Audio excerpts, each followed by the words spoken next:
Yang membuat Anda nggak tenang ketika berhutang, Anda mikirin utang itu.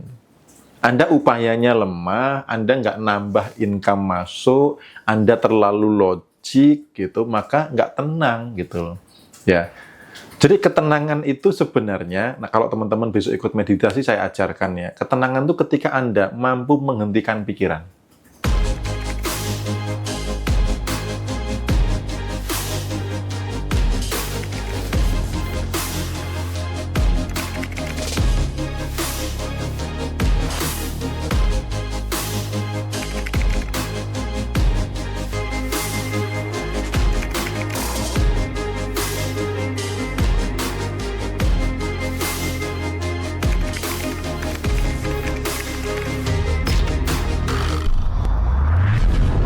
Oke, ini pertanyaan selanjutnya.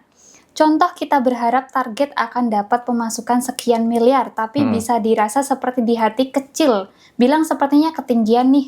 Padahal itu kan berarti ada sesuatu yang membatasi. Bagaimana cara meresponnya, Mas? Apakah cukup kita turunkan target yang diharapkan atau bagaimana? Ya, jadi ketika afirmasi memang perlu perlu sudah familiar belum dengan itu. Contoh gini, teman-teman familiarnya masih jutaan, lalu afirmasinya miliaran. Nah, itu kan perlu dibiasakan.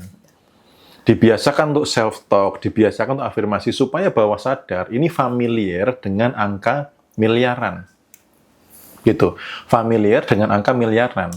Karena kalau nggak familiar, pasti ditolak. Jadi ketika teman-teman afirmasi, itu database lama, kemudian ada database baru yang bertolak belakang atau jomplang, dia pasti akan ditolak. Gitu. Maka sebenarnya tidak perlu menurunkan sih, tapi memfamiliarkan. Gitu. Kalau misalkan nih contoh 1 miliar terasa berat, ya sudah 1 miliar selama setahun. Atau 100 juta per bulan, kan ujung-ujungnya setahun 1 miliar. Karena dulu kan goal saya itu kan nggak langsung miliaran sih, saya dulu 10 juta dulu. Begitu 10 juta per bulan terlampaui, saya bukan 100 juta sebulan. Saya malah lebih nyamannya saya itu 1 miliar dalam setahun. Gitu. Nah, tinggal teman-teman tuh nyamannya gimana? Aku kalau 1 miliar belum familiar gitu. Aku nyamannya 100 juta sebulan. Ya sudah, 100 juta sebulan kali 12 kan berarti 1,2. Gitu. Jadi kalau teman-teman menentukan goals untuk manifestasi gitu ya, pastikan diri nyaman dulu. Kalau ada yang nggak nyaman, dikelola lagi. Ada yang membatasi nggak? Kalau ada yang membatasi, lepaskan. Nah, bisa jadi yang membatasi bukan teknik kenyamanannya ya, tapi bisa jadi contoh kayak punya uang banyak, susah masuk surga. Gitu ya. Terus kemarin ada beberapa, saya sudah menemukan ada beberapa ibu-ibu gitu ya, kalau khawatir kalau suaminya itu kaya. Karena kalau suaminya kaya, nanti pasti selingkuh gitu loh. Padahal orang miskin juga banyak yang selingkuh gitu ya. Bedanya ya yang satu di sebelah pohon pisang, yang satunya di hotel bintang 5. Tetapi prasangkanya seolah-olah kalau semakin banyak uang, semakin selingkuh, itu padahal uang itu nggak ada hubungannya dengan selingkuh gitu loh, kekayaan itu. Tergantung attitude dari orangnya gitu. Uang itu netral atau uang itu baik adanya. Nah, tinggal si orangnya. Nah, kalau punya program kayak gini, maka apa? Ini menghambat angka-angka miliaran tadi gitu loh. Nah, karena apa?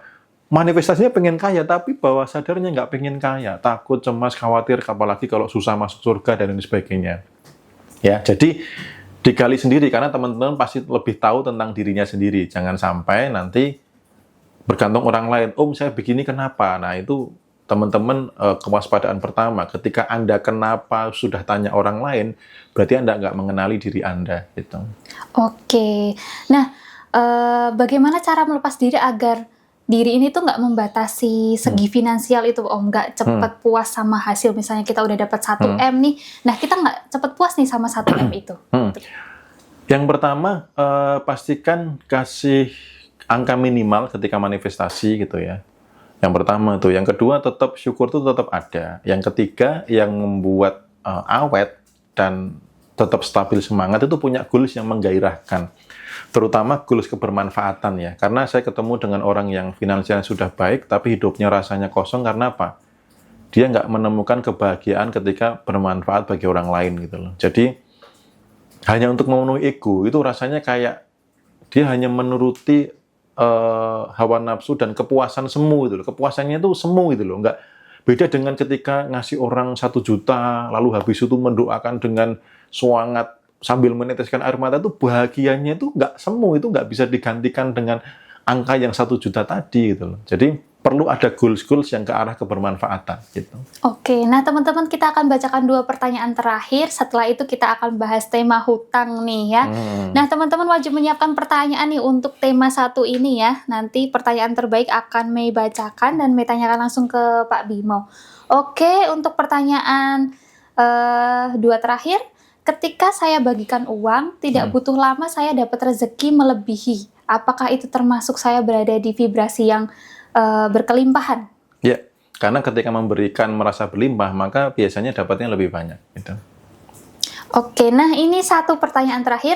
Rezeki kadang datang agak gede, tapi pengeluarannya juga gede. Nah ini sepertinya saya juga mengalami nih. Ini solusinya ini bagaimana ini? Solusinya sudah ada di panduan memutus servo kantong kosong. Ya, jadi nanti bisa dicek deskripsi atau ke profil, nanti teman-teman bisa. Teman-teman ke situ, lalu panduan memutus servo kantong kosongnya seperti apa itu dilakukan gitu, termasuk niat mengumpulkan uang juga harus hati-hati karena masih ada yang niat mengumpulkan uang untuk jaga-jaga, maka ketika uang terkumpul ya lenyap juga, entah ada TV rusak, AC rusak, ada apes, ada sakit, ada macam-macam hal yang membuat uang itu keluar. Karena apa?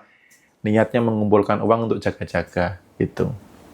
Oke, nah teman-teman semuanya, untuk pembahasan rezeki dan kelimpahan kita tutup dulu dan kita akan lanjut ke tema selanjutnya yaitu hutang. Nah Om Bimo, Mei ini menyimak dari awal proses Om Bimo bebas hutang adalah ketika tidak memikirkan hutang walaupun punya hutang nih. Itu gimana Om? Masa punya hutang terus nggak dipikirin gitu loh? Dipikir sepanjang hari aja nggak lunas-lunas nih ya. Malah diminta buat nggak mikirin gimana. Gimana lunasnya itu Om? Iya, karena memang kuncinya di situ. Ya, kalau teman-teman sudah paham vibrasi, sudah paham tentang energi gitu ya, energi mengalir ke arah atensi. Kalau Anda mikirin hutang, energi Anda kemana?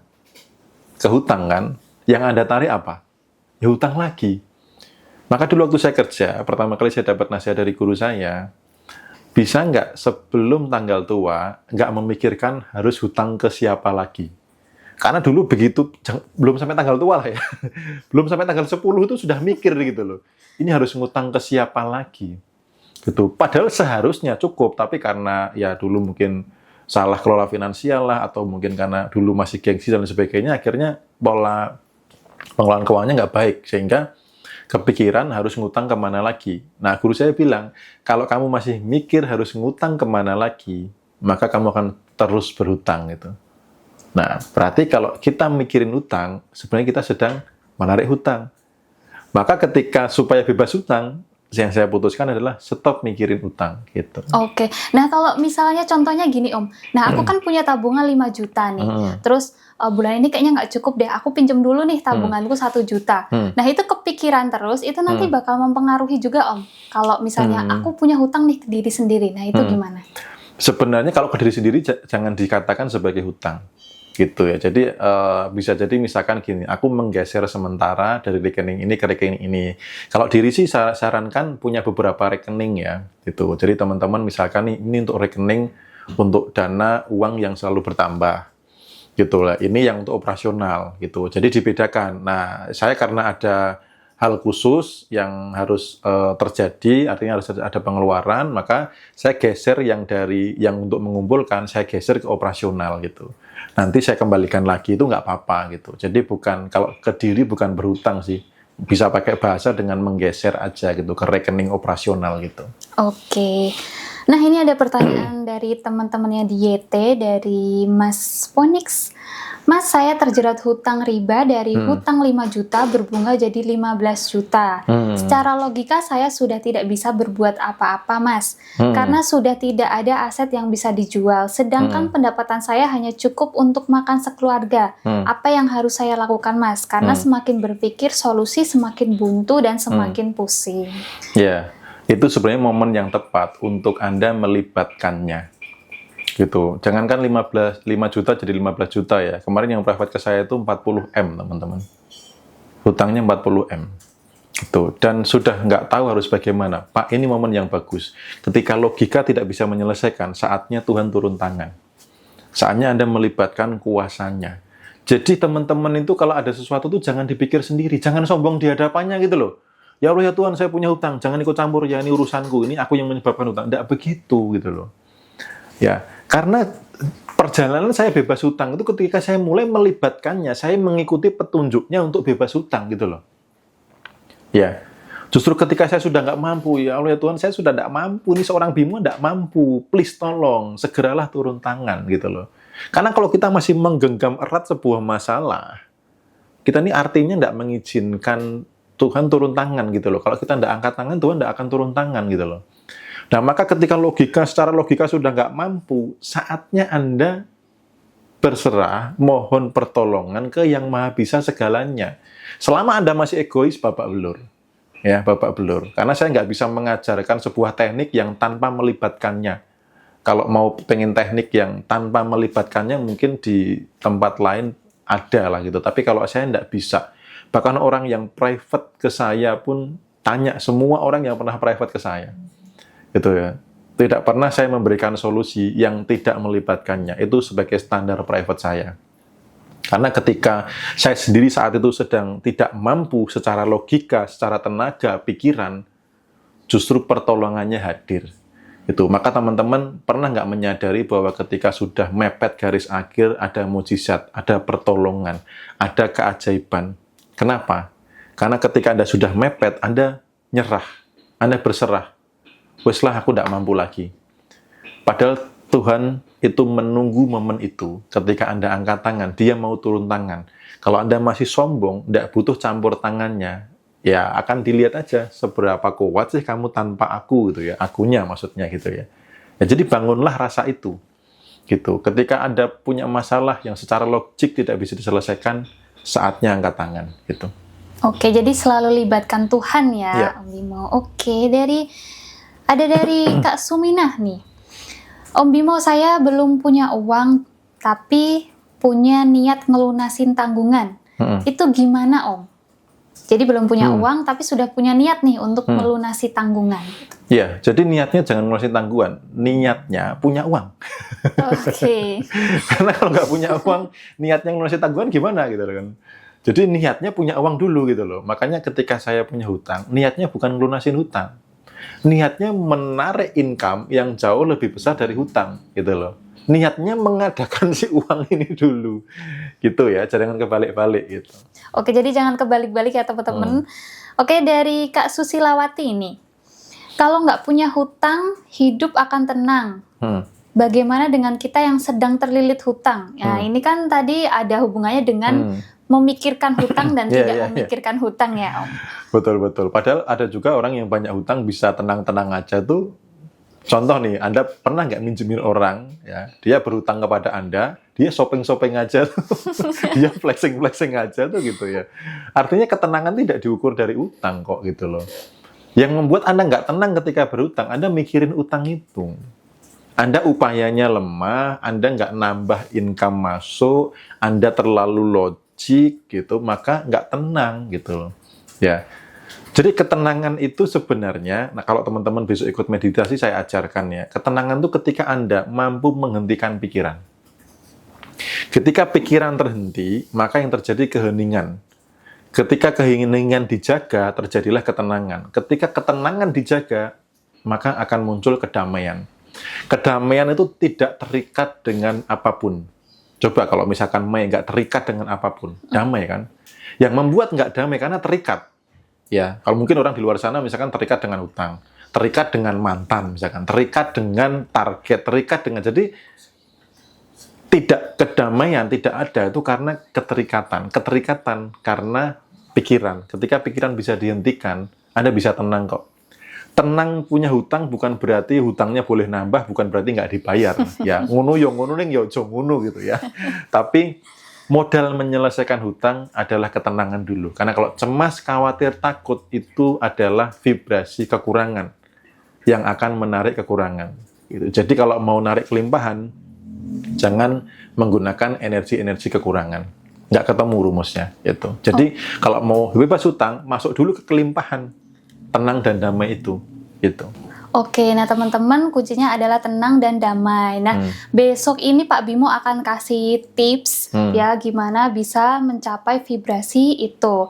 Nah, ada di meditasi besok ya Pak di Ya, hari betul. Sabtu Dan tanggal 11 langsung praktek Januari. ya teman-teman ya. Jadi bukan teori lagi tapi praktek menghentikan pikiran langsung gitu loh, supaya teman-teman bisa gitu. Oke, nah jangan lupa daftar ya teman-teman karena ini hanya dilakukan 1 bulan sekali. Nah, jangan Oke. lupa kalau kelewatan rugi nih. Oke, pertanyaan yang selanjutnya dari Rahmini. Tolong bantu saya untuk visualisasi lunas hutang. Nah, itu membantu visualisasi lunas hutang nih pasti pertanyaan semua orang juga nih. Ya, jangan visualisasi lunas hutang. Karena ketika visualisasi lunas hutang, hutangnya ikut tervisualisasi nggak? Pertanyaan saya. Ikut kan? Ikut. Kalau Anda memvisualisasikan hutang, Anda menarik apa? Hutang gitu loh. Jadi jangan visualisasi lunas hutang. Visualisasinya apa? Punya uang yang banyak, yang lebih besar dari hutang. Jadi ketika saya punya hutang misalkan 80 juta gitu ya, saya narik uang 150 juta gitu loh. Jadi bukan bebas hutangnya, saya nggak membayangkan bayarnya hutangnya gimana, apakah cash apa transfer, enggak. Saya narik uang lebih banyak gitu loh. Dan tidak saya niatkan untuk melunasi hutang. Karena begitu saya narik uang 150 juta, saya niatkan untuk melunasi hutang, hutang ini mancar lagi enggak? Masih mancar gitu loh. Makanya disiplinnya tuh gimana sih nggak mikirin hutang, dan saat afirmasi juga nggak menyertakan kata hutang gitu loh. Teman-teman yang sudah belajar afirmasi, itu kan atau self-talk gitu ya, kan nggak boleh ada kalimat negatif, bener nggak? Betul.